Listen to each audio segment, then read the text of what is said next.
창세기 9장 전체에서 보겠습니다만 1절 말씀을 받들어서 읽겠습니다.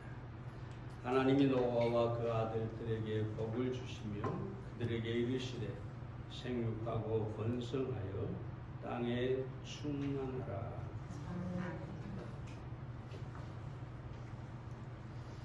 대홍수가 끝난 후에 하나님께서 노아와 그 아들들에게 생육하고 번성하라고 하십니다. 그리고 무지개 언약을 통해서 다시 물로 땅을 멸하지 않겠다고 언약을 하십니다. 그렇지만 노아는 결국 포도주를 마시고 술에 취해서 그 아들 함이 그 수치를 보게 되고, 그래서 함이 저주를 받고 야벳과 셈은 그 허물을, 그 수치를 덮어줌으로 축복받는 내용이 9장에 나와 있습니다. 하나씩 살펴보면, 첫째로 하나님께서 노아와 그 아들들에게 복을 주셨습니다. 1절을 다시 보면 하나님이 노아와 그 아들들에게 복을 주시며 그들에게 이르시되 생육하고 번성하여 땅에 충만하라. 1절부터 7절에 있는 말씀에서 우리는 하나님께서 말씀하신, 노아에게 말씀하신 몇 가지 사실을 찾아볼 수가 있는데요. 먼저는 생육하고 번성하여 땅에 충만하라라고 합니다. 창세기 1장 28절의 말씀에 보면 땅을 정복하라라는 말씀까지 포함이 되어 있는데 이 본문에는 빠져 있습니다. 어떤 학자는 이 빠진 이유를 갖다가 범죄하기 전에는 인간이 모든 피조물에 대한 지배력을 가졌으나 타락한 인간에게는 그 지배력이 상실되었기 때문이다. 그래서 정복하라, 이 말씀이 빠졌다고도 얘기를 합니다. 그러나 지배력은 상실했을지 몰라도 모든 동물들이 인간을 두려워할 것이라고 말씀하고 있습니다. 이는 인간의 존엄에 대한 그 두려움을 동물에게 주었다고 볼 수가 있겠습니다. 인간은 만물의 영장이고 존엄성을 가지고 있는 그런 존재입니다. 우리는 존엄한 사람들입니다. 이것을 기억하시기 바랍니다. 다음으로 하나님은 인간에게 동물을 먹을 수 있도록 식물로 주셨습니다. 3절에 보면 무려 산동물은 너희의 식물이 될지라 채소같이 내가 이것을 다 너희에게 주노라. 홍수 이전에는 동물이 식용이 아니었어요. 초식이었죠, 초식. 그런데 홍수 이후에 동물을 먹게 하셨어요. 왜 그랬을까를 가만히 생각해 보면 인간이 수명이 120세가 될 수밖에 없도록 짧아지고 육체의 에너지가 그만큼 약해졌다는 얘기죠. 그래서 동물을 먹을 수 있도록 허락하셨다. 그렇게 볼 수가 있겠습니다. 그러나 중요한 사실은 이 동물을 먹되 피채 먹지 말라고 말씀하고 있습니다. 왜 그러느냐?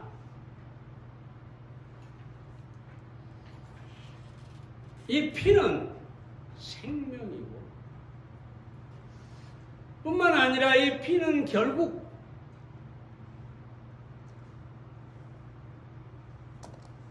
예수 그리스도의 보혈을 보여주고 있기 때문입니다. 우리가 어떤 죄를 범하든지 예수님의 피가 우리의 모든 죄를 덮고 남는다고 할 수가 있습니다. 레위기 11장에 있는 말씀에 보면 17절에 보면 피가 죄를 속함이라고 합니다.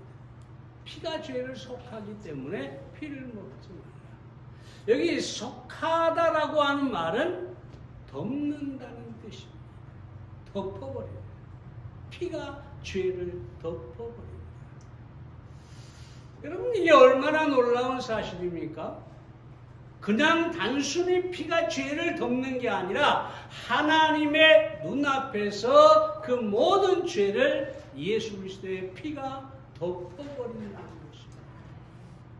그래서 하나님께서 그 눈으로, 그 불꽃 같은 눈이지만 그 눈으로 우리의 죄를 전혀 볼 수가 없다는 것입니다.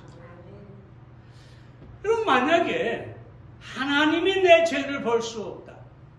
내가 예수님의 피 아래에 있어서 피가 나를 덮고 있어서 하나님이 내 죄를 볼 수가 없다면 우리가 얼마나 담대하겠습니까? 하나님 앞에서 두려울 것이 무엇이 있겠습니까? 하나님이 내 죄를 보시고 심판한다는 사실이 있을 때 우리는 두렵지만 하나님이 내 죄를 하나도 볼 수 없는데 예수님의 피가 내 모든 죄를 다 덮고 남는데 우리가 하나님 앞에서 두려워할 이유가 전혀 없는 것입니다. 그래서 히브리서 기자가 계속 얘기하고 있죠. 하나님은 우리의 죄를 기억하지 않는다. 우리는 예수의 피를 힘입어 담대하게 하나님 앞에 나아갈 수가 있다. 하나님 앞에 나갈 담력을 우리는 얻었다. 확신이죠. 사도 바울도 그러죠. 내가 확신하노니.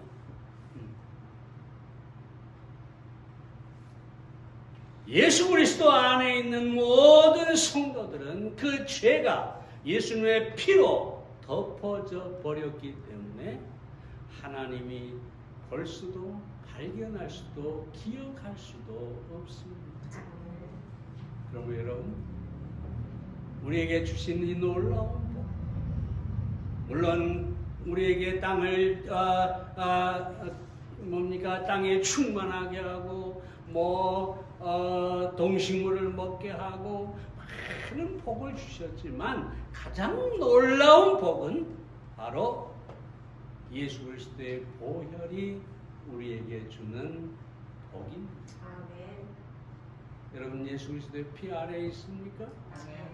피가 여러분의 모든 죄를 덮었다고 믿습니까? 아멘. 두려워하지 마시기 바랍니다. 죄 때문에 하나님의 심판을 받을까 결코 두려워하지 마시기 바랍니다. 우리는 이미 하나님의 심판에서 떠나 있는 자유로운 사람들입니다. 두 번째로, 하나님께서 노아에게 무지개 언약을 주셨습니다. 13절 말씀을 봅니다. 내가 내 무지개를 구름 속에 두었나니 이것이 나의 세상과의 언약의 증거니라. 여러분, 생각해 보세요.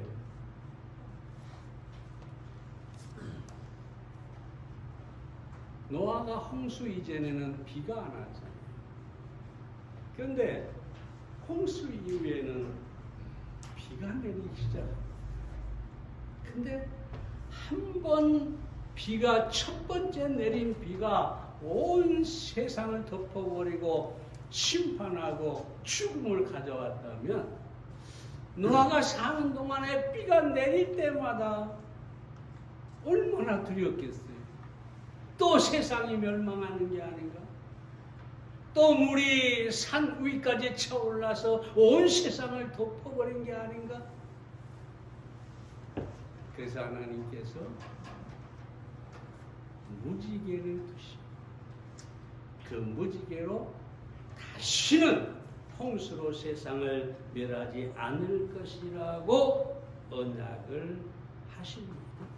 11절을 다시 보면은 모든 생물을 홍수로 멸하지 아니할 것이라 땅을 침몰할 홍수가 다시 있지 아니하리라. 그럼 이 무지개 언약에서 우리가 생각해 볼 수 있는 것은 뭐냐면 무지개 언약은 예수 그리스도의 예표입니다. 성경에 나오는 모든 이 하나님의 언약은 그 무엇을 가리키고 있느냐? 예수 그리스도를 가리키고 있습니다. 예수 그리스도야말로 하나님의 언약이고 그리고 그 언약대로 세상에 오셔서 우리를 구원해 주셨습니다. 갈라디아서 3장 16절에 보면 예수 그리스도가 하나님의 약속으로 세상에 오셨다고 분명하게 말씀하고 있습니다. 뿐만 아니라 이 무지개 언약은 무조건적인 언약입니다. 조건이 붙어 있지 않아요. 성경에 보면 무조건적인 언약이 있고 조건적인 언약이 있습니다. 주로 우리의 삶의 축복은 조건적입니다. 다시 말하면 나를 사랑하면 내 계명을 지키면 이 조건이 붙고 그 조건에 축복이 약속돼요. 그렇죠? 그런데 이 무지개 언약은 조건이 없어요. 하나님이 무조건 주신 겁니다. 일방적이에요. 노아야 네가 이렇게 하면 내가 이 언약을 지키겠다. 그게 아니라 이 영원한 언약을 무조건 주셨다는 거예요.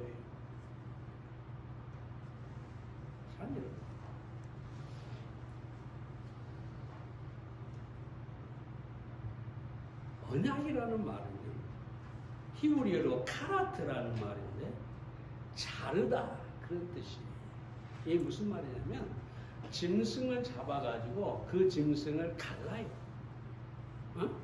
그리고 이 언약자들이 그 사이를 지나가요. 이게 무슨 뜻이냐 하면 죽음으로써 이 언약을 영원히 지켜야 한다. 그런 뜻이에요. 하나님께서 우리에게 무조건 언약을 주셨는데 하나님께서 반드시 지킬 것이라는 거죠.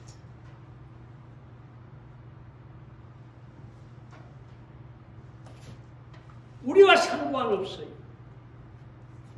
노아가 술에 취해서 그 수치를 다 보여도 상관없어요. 이 무지개 언약은 여전히 유효합니다. 사람이 어떤 허물이 있느냐, 어떻게 잘못했느냐, 이거하고 전혀 상관이 없이 그냥 하나님께 언약이 지켜지는 거예요. 누구에 의해서? 하나님에 의해서.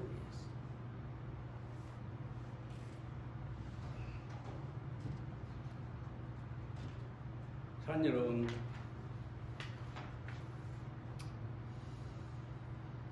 예수 그리스도의 구원의 언약은 무조건적인 언약입니다. 우리의 죄와 상관없이, 우리의 허물과 상관없이 하나님께서 지키는 구원의 언약입니다. 그러므로 구원은 잃어버릴 수가 없는 것입니다. 하나님께서 지키시겠다, 하나님께서 구원하셨다, 이 약속은 영원히 변할 수가 없어요. 여러분, 우리가 구원을 나의 어떠함에 따라서 잃어버릴 수도 있다면 여러분 얼마나 불안할까요?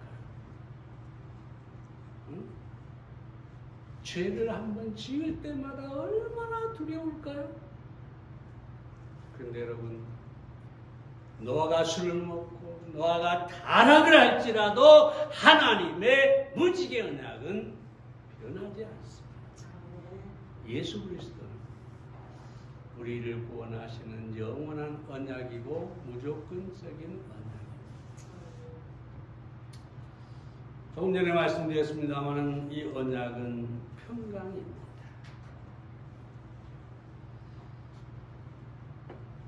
조금 전에 말씀드린 것처럼 비가 올 때마다 노아는 두려웠을 겁니다.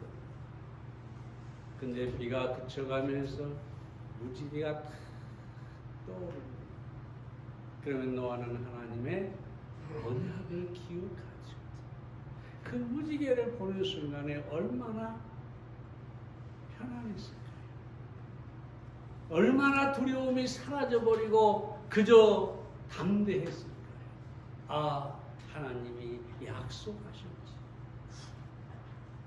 저 무지개가 떠오르는 이상 결코 세상은 물로 멸망하지 않을 것이다. 여러분, 예수 그리스도 안에 있는 사람, 예수 그리스도로 말미암아 평강을 누려야 합니다. 다른 게 필요 없어요. 예수님이 십자가에서 우리의 죄를 위해 죽으시고 장사했다가 3일 만에 부활하셨는데 그것이 하나님께서 우리에게 주신 구원의 언약이에요. 그걸 바라보면서 그 십자가 때문에, 그 부활 때문에, 그 예수 그리스도 때문에 우리의 구원이 영원함을 알고 평강을 누릴 수 있어야 되겠습니다. 아멘. 스코틀랜드의 한 병사가 목숨이 때로는 심한 부상을 당했습니다. 당장 수술을 해야 되는데 군의관이 그에게 말을 했어요. 지금 당장 수술을 해야 합니다. 그런데 이런 이야기를 할 수밖에 없는 것이 참 안타깝습니다만 이 수술의 성공 가능성은 단 1%밖에 되지 않습니다. 마지막으로 하고 싶은 말이 있으면 하십시오. 여러분, 의사가 수술 성공 확률이 1%라고 여러분에게 말하면서 할 말이 있으면 하라고 한다고. 여러분, 무슨 말을 할 수 있겠어요? 99%가 절망인데. 이건 뭐 의사의 이 말은 당신은 100% 죽습니다 말과 똑같은 사형 선고예요. 근데 놀라운 사실은 이 병사는 아주 평화로운 얼굴로 이렇게 얘기하죠. 선생님, 걱정하지 마십시오. 지금 당장 수술을 시작하세요. 어떤 결과가 나오든 내 영혼은 만족할 것입니다.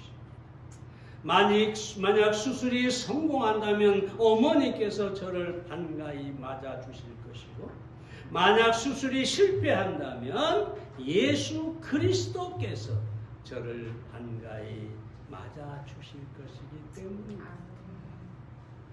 죽음 앞에서 단 1%의 수술의 가능성, 성공의 가능성을 놓고 얼마나 담대하고 얼마나 평안합니까? 누구 때문에요? 구원하실 예수 그리스도 때문에. 예수 그리스도라는 무지개 때문에, 그 언약 때문에 이처럼 평안을 누리고 담대할 수 있는 것입니다.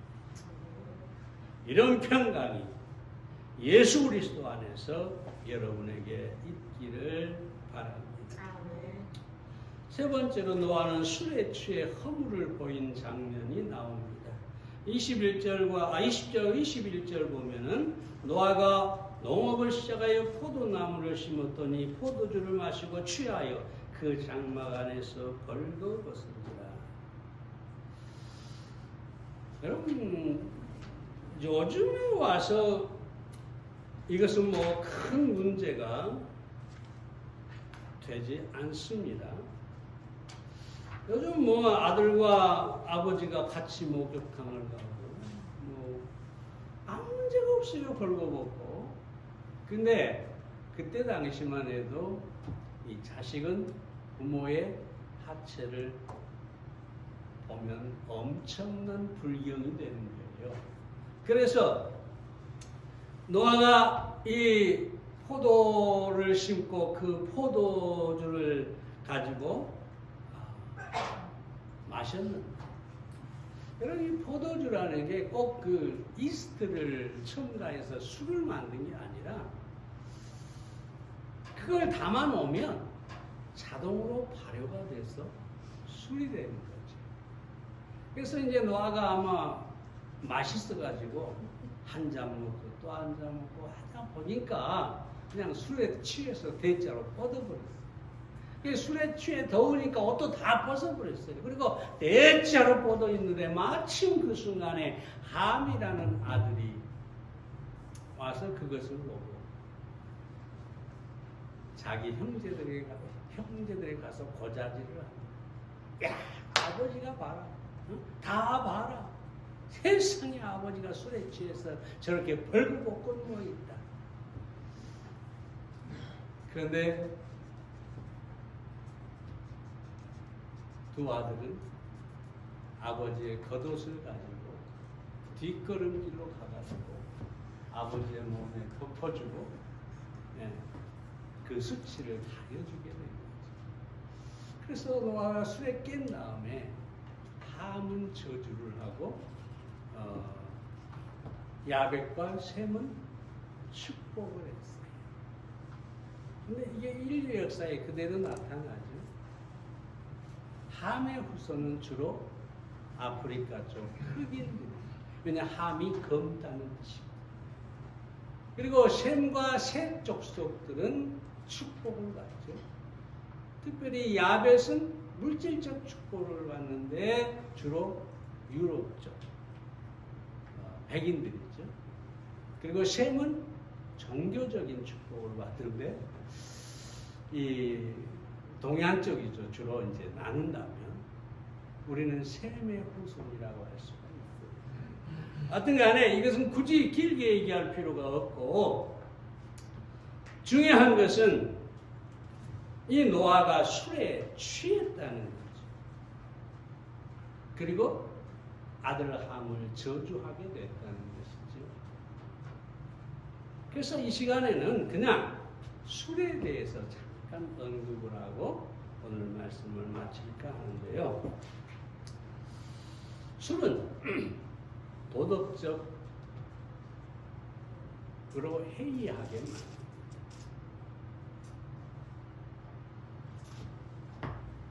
옳고 그름에 대해서 판단을 흐리게 만듭니다. 간단하게 말씀드리겠습니다. 호시아 4장 11절에 보면 음행과 묵은 포도주와 새 포도주가 마음을 빼앗는다.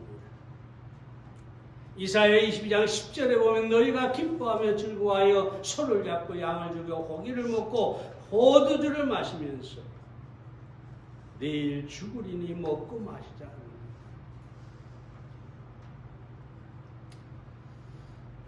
어쩌면 현대인들의 모습과 똑같죠.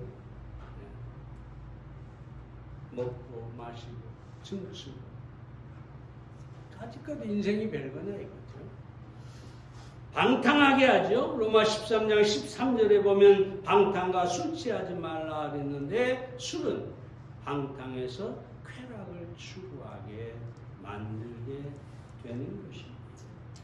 오늘날 이 술 때문에 얼마나 많은 사람들이 쾌락을 추구하다가 방탕합니다. 길게 언급하지 않겠습니다. 뿐만 아니라 이 술은 폭력을 가져옵니다. 잠언 23장 29절과 30절에 보면 재앙이 누구에 있느냐, 근심이 누구에 있느냐, 분쟁이 누구에 있느냐, 원망이 누구에 있느냐, 가다감는 창상이 누구에 있느냐 라고 하죠.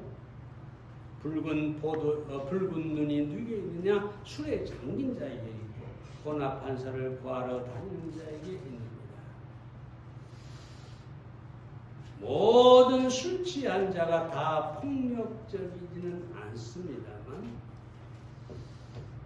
그 안에 있는 잠재된 분노를 폭발시키는 마치 옛날의 포탄의 심지와 같은 거예요. 옛날에 우리는 포를 쏠 때는 어떻게 합니까? 화약을 잔뜩 집어넣고 심지가 있죠. 거기다 심지에 딱 불을 치면 펑 하게 되는 거잖아요. 술은 마치 그 심지와 같아요. 네? 그 심지에 불을 붙이는 것 같아요.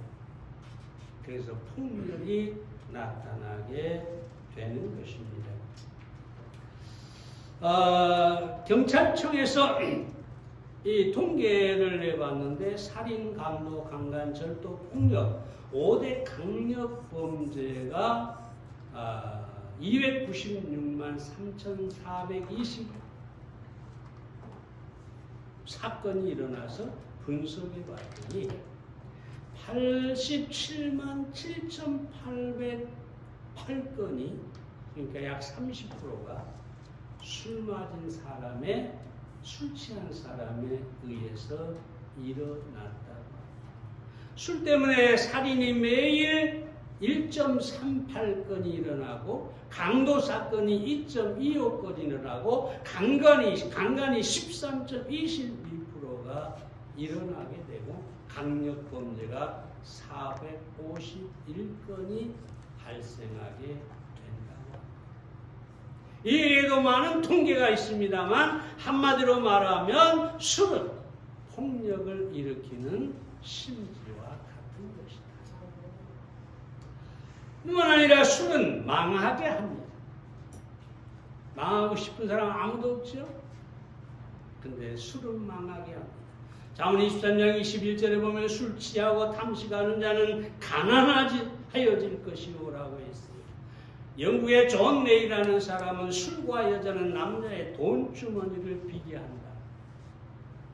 돈주머니를 비게 한다. 다시 말해서 가난하게 하고 망하게 한다는 것이죠.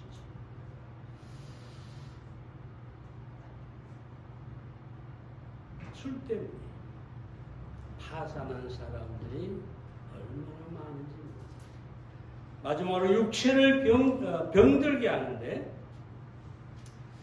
호세아 7장 5절에 보면 방백들이 술의 뜨거움을 인하여 병이 나며 술로 인해서 병이 난다. 그렇게 얘기를 하는데요. 일본의 수필가 요시다 켄코라는 사람이 이렇게 얘기하죠. 술은 백약 중에 으뜸이라고 하나 만병은 술로부터 일어난다. 종종 어떤 사람들 그래요. 반주로 한 잔 먹는 것은 건강에 아주 좋다. 근데 이분은 이렇게 얘기하죠. 사람들이 그렇게 얘기하지만 술은 만병의 근원이 된다. 사랑 여러분, 이 알코올은요, 뭡니까? 담배 니코틴보다 훨씬 무서운 거예요. 이게 체내에 쌓이게 되면 사람이 썩어요. 창자가 썩어요. 그냥 그런 사람을 봤는데 얼굴이 온몸이 시커매요. 흑인도 아닌데 새카매졌어요. 이쪽 어디입니까? 비아 쪽에 사는 사람. 무서운 독이에요. 심혈관 질환을 가져오고 암을 가져오고 이런 육체적인 질병뿐만 아니라 술은 정신적으로도 우울증에 빠지게 합니다. 이 알코올성 우울증은 정말 힘듭니다.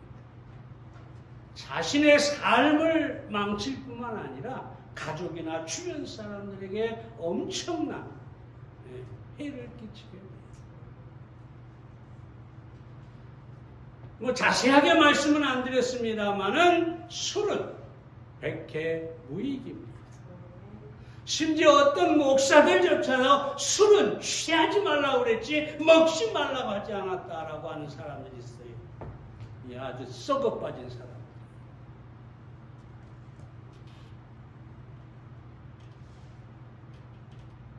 군대에 있을 때 이 목사가 군목이 내가 이제 신학을 하다 왔다는 걸 알고 술에 대해서 어떻게 생각하냐. 자기는 술 취하지 말라고 했기 때문에 술 먹는 것을 금하지 않는다. 자기도 술을 마신다. 근데 이 사람이 어떤 사람이냐. 구원받지 못한 사람이에요. 왜냐하면 설교할 때 예수님이 물 위로 걸어가는 본문을 딱 읽더니 뭐라고 하냐면 이것은 그냥 전설입니다. 실제 일어난 일이 아닙니다. 목사가 그렇게 설교를 해가지고 제가 억지로 병사들 이렇게 모아가지고 우리 교회 가야 된다 해가지고 끌고 가서 딱 앉혀놓으면 그 설교를 하니 사람이 열불이 나잖아요. 야, 그런 목사도 있어요. 근데 여러분 잠언을 잘 보면 잠언 23장에 보면 포도주는 쳐다보지도 말라. 술은 쳐다보지도 말라. 그리고 술을 취하지 말라 했는데 술은 한 잔부터 취하기 시작하는 겁니다. 술 마시지 마세요. 다 안 마시겠지만 얘기만 하고 마치겠습니다. 아랍에서 전해지는 이야기인데 마귀가 어떤 사람에게 와서 앞으로 당신에게 큰 화가 미칠 텐데 이를 면하려면 세 가지 가운데 한 가지를 택해야 하오라고 합니다. 세 가지가 뭡니까? 그러니까 당신의 하인 중에 하나를 죽이든지 아내에게 폭력을 행하든지 아니면 큰 병의 술을 다 마셔야 하는 것이에요. 여러분 생각해보세요. 아내를 팬다, 하인을 죽인다. 두려운 일이잖아요. 안 되잖아요. 그래서 이 사람이 뭘 택했냐면 술을 택했어요. 그러면 술 마시겠어요. 그런데 술에 취한 이 남자가 그걸 말리는 그 아내가 잔소리를 하니까 아내를 때리기 시작을 하죠. 평소에 잘못한 트집을 잡아가지고 아내를 막 때리고 폭력을 행사하죠. 근데 그것을 보던 하인이 뜯어 말려요. 제발 주인님 그러지 마세요. 그러니까 화가 나가지고 하인 주제에서 어디서 주인에게 하면서 하인을 때려 죽여버렸어요. 결국 술로 인해서 아내도 때리고 하인도 죽여버렸어요. 술이 얼마나 위험한가를 가르쳐 주는 것입니다. 제가 아까 술은 쳐다보지도 말하겠는데 잠언 23장 31절에 보면 너는 그것을 포도주, 술을 보지도 말지어다. 여러분 술 먹은 사람을 가까이 하지 마세요. 그리고 술을 먹지 마세요. 백행위기로 여러분에게 엄청난 해를 가져다 주는 것입니다. 물론 여러분은 안 드시겠지만 절대로 금하시기를 바랍니다. 기도하겠습니다.